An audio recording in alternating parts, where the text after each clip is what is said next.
Enforcement, law and order and also eagle టీమ్స్తో పాటు నిన్న స్టేట్ మొత్తం మేము ఆపరేషన్ డేటాలో పాటుగా హ్యాబిట్ ఫార్మింగ్ వర్క్స్, మెడికల్ షాప్స్లో stocking and purchase and sale details ఏమైనా ఇరెగ్యులారిటీస్ ఉన్నాయనే దానికోసం మేము వెరిఫై చేసాము. అట్లా దాని గురించి నిన్న విజయనగరంలో కొన్ని మందులు జప్తు చేయడం అయితే జరిగింది. ఇక్కడ ఈ పర్టికులర్ షాపు అక్కడ నుంచి కొన్ని మందులు కొన్నారు అనే ఇన్ఫర్మేషన్ మీద అండ్ ఆల్సో ఫర్దర్గా దాంట్లో పాటుగానే ఇక్కడ మేము ఈరోజు ఇన్వెస్టిగేషన్ చేస్తాము. మన పార్వతీపురం మండలం జిల్లాలో ఇటువంటి కేసులు నమోదు చేశారా? ఎన్నిసార్లు దాడులు చేశారు? నిన్న ఈరోజు వరకు మొత్తం 5 షాప్స్ చేసామండి, రైడ్స్ చేసాము. షాప్లో కాకుండా ఇంకా 4 షాప్స్లో కూడా violations, drugs and cosmetics rules violations అయితే రికార్డ్.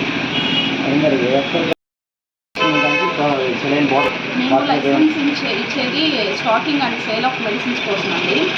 ఈ particular aspect treatment and other aspects గురించి కొన్ని చోట్ల లైసెన్స్ తీసుకొని ఉంటున్నారు. అంటే డిఎంహెచ్ఓ నుంచి వాళ్ళు అప్రూవల్ తీసుకోవాలన్నమాట. క్లినికల్ ఎస్టాబ్లిష్మెంట్స్ యాక్ట్ కింద వాళ్ళు అప్రూవల్ తీసుకొని చేస్తూ ఉండొచ్చు. ఇది టోటల్ సబ్జెక్ట్ మొత్తం డిఎంహెచ్ఓ పరిధిలోకి వస్తుంది. మెడికల్ షాపుల్లోనే ట్రీట్మెంట్ చేస్తున్నారు కదా, అంటే అది వాళ్ళు అది పర్మిషన్ తీసుకున్నారేమో, అది చూసి చేయాల్సి వస్తుంది. మక్కులో చాలా షాపులు